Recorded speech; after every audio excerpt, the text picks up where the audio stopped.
But what we're doing here is trying to enlighten people in the world today that it is illegal to use his steroids, and that's what he's doing to gain an edge. Well, I feel sorry for him.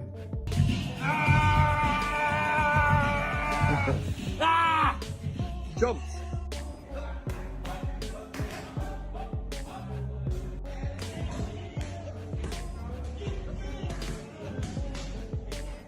Plenty of years left in him, but he's got to train properly. You know, and it's all right saying these people can't fight. They all can fight.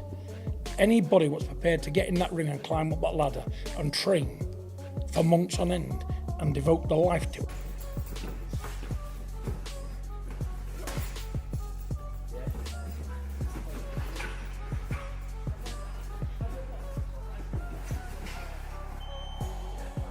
John Fury is calling Tyson Fury's training camp a circus, warning that his son isn't preparing properly and could actually lose to Mariusz Wach.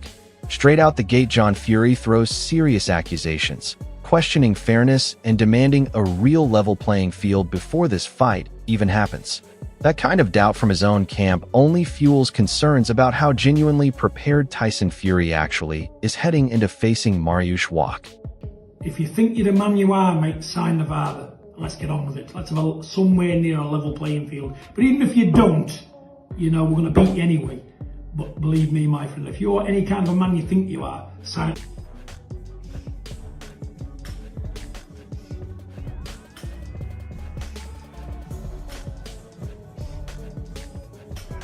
Tony Bellew delivers a sobering verdict here, respectfully suggesting Tyson Fury's prime years might genuinely be behind him.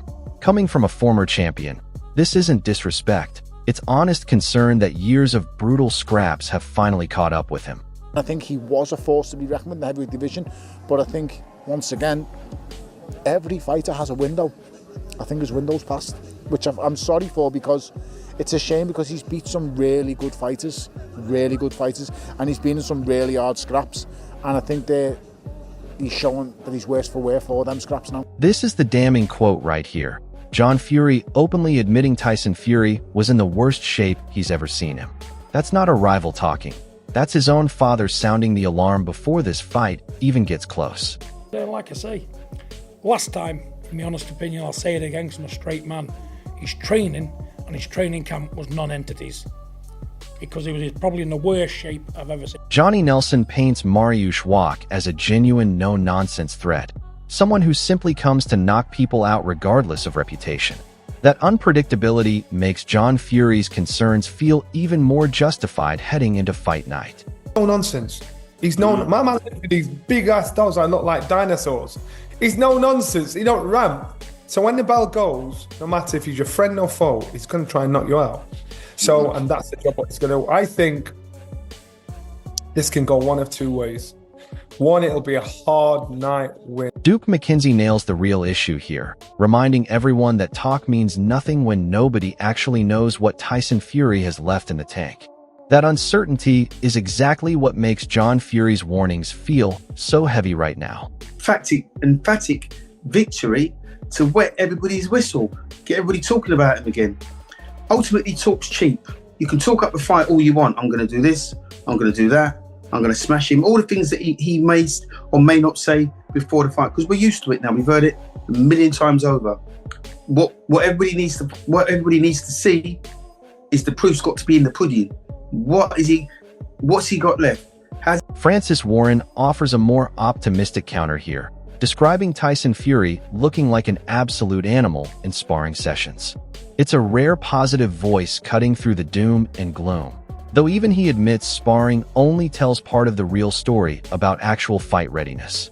His ability to go in there and believe that he can go and mix it with these guys. This is sparring at the end of the day,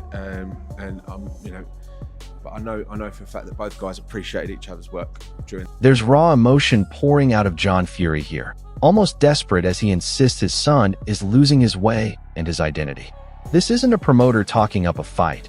It's a father genuinely fearing his son has drifted from what made him great, and that fear is impossible to ignore. It's blinded. Oh, you know, he's got to make people tell him how great he is. I'm blowing him off to get a few couldn't be in a part of a big thing. He's losing his way. I don't want to lose his way. I want them there, look, firmly on the floor. Because when you lose that, you've lost everything. When you lose your identity, you're fucked. Anyway, that's enough, mate. Tony Bellew doesn't sugarcoat it here, calling this whole matchup a mismatch and honestly a bit of a joke.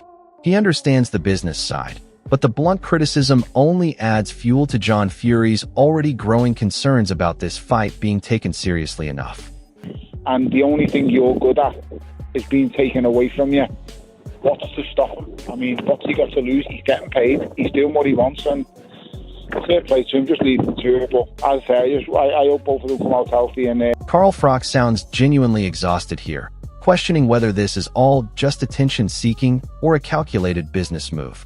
That fatigue from a respected former champion reflects growing frustration across the boxing world about whether Tyson Fury is truly focused on fighting or just staying relevant. He is trying to get attention, he's trying to stay in the limelight and keep in the public eye, or is he trying to do it as a negotiating ploy, so when he's retired it's going to cost a bit more money to get him out of retirement? But either way, if I'm totally honest, I'm getting fucking sick of it. I'm really just losing in. Tyson Fury sounds relaxed and charitable here, focused on Thailand, community, and raising money for a good cause. It's a warm moment. But critics will argue this relaxed, charity-focused energy is exactly the problem John Fury keeps warning about ahead of a fight that should demand total focus. Hi guys, I thought I'd take this opportunity to just say a little word about Thailand, really. Very special place to me. I came here a few years ago. I fell in love with training here with the heat and everything, waking up every day, stunning. It's also a place where Christians, Muslims and Buddhists all live together in harmony. Unbelievable. Very, very beautiful place. Very, very thankful that I'm able to fight here and raise money for the Father Ray Foundation. A very, very good cause, and I hope everyone can dig deep and give as much as they can, or as little as they can, and let's try and raise some money for a very, very good cause. These have been helping children for over 30 years, deprived, disabled, homeless, starving, all of the above. I'm going to give it my best shot to do the best I can to raise as much as I can for them, and yeah. Let's go. Thank you. Blessed be the name of Jesus Christ. Amen. John Fury doesn't hold back at all here, bluntly claiming his son has been finished since the brutal Deontay Wilder trilogy took everything out of him. Calling out the people constantly telling Tyson Fury he's still Tarzan shows real frustration with an inner circle that John Fury clearly believes is enabling denial rather than confronting hard truths. This is arguably the most damning statement yet. A father publicly stating his son simply doesn't have a leg underneath him anymore. And that kind of brutal honesty ahead of the Mariusz Wach fight should worry every single fan expecting the old dominant Tyson Fury to show up. Big strong man, as you can see. Tyson's an elite boxer, but what's he got left? I don't know. Tyson's not a stupid man. He knows where he's at.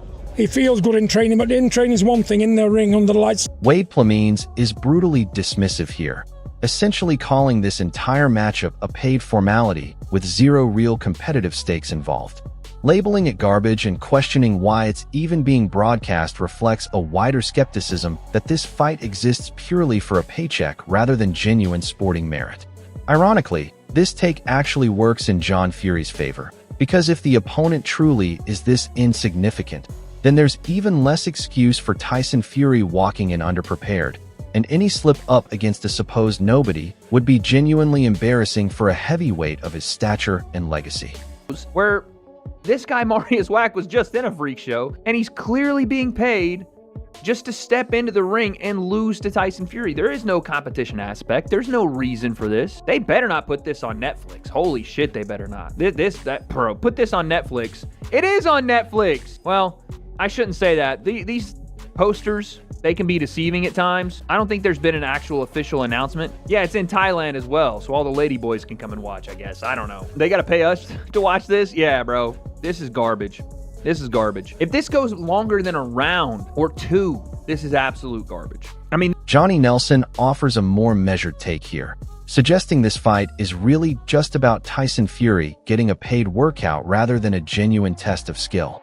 It's a fair point that softens some criticism, framing this as a low-pressure tune-up rather than a legitimate threat. But that very framing is exactly what worries people like John Fury, because treating a professional fight as just a casual workout is precisely the mentality that leads to complacency, poor preparation, and potentially embarrassing results against opponents who show up hungrier than expected. Understand Tyson fighting out there because he spent time out there just training. He just wants to get out. So we kind of can't jump on him for picking this opponent because he's expecting it. This is not about the opponent. This is about Tyson Fury getting out, getting a workout, and getting paid for it. God knows how much. I don't think it'd be that much. This is Johnny Nelson issuing a genuine warning now, explaining exactly how fighters get caught out underestimating opponents they don't respect. History in boxing is littered with exactly this kind of upset, a favorite looking past someone and paying a heavy price for that disrespect. If Tyson Fury walks into this fight with anything less than full focus and preparation, this analysis suggests the danger of embarrassment is very real. And that's precisely the nightmare scenario John Fury has been publicly fearing throughout this entire build-up. Tyson was a formidable man, but when you fight one of the hardest punchers in boxing history 3 times, it takes something out of you. Of course it does, yeah. You text it out, it never gets replaced. Yeah. You can never fill that tank up like you had it before. On every shot he took, don't forget in the last fight he went down 4 times, cannons of shots. He fought his heart out, he went to the well, he gave his all to get that knockout. One of the greatest trilogies we've ever had. And when he got that knockout, Tyson had nothing left after that. He lay. This is Johnny Nelson issuing a genuine warning now, explaining exactly how fighters get caught out underestimating opponents they don't respect. History in boxing is littered with exactly this kind of upset, a favorite looking past someone and paying a heavy price for that disrespect. If Tyson Fury walks into this fight with anything less than full focus and preparation, this analysis suggests the danger of embarrassment is very real. And that's precisely the nightmare scenario John Fury has been publicly fearing throughout this entire build-up.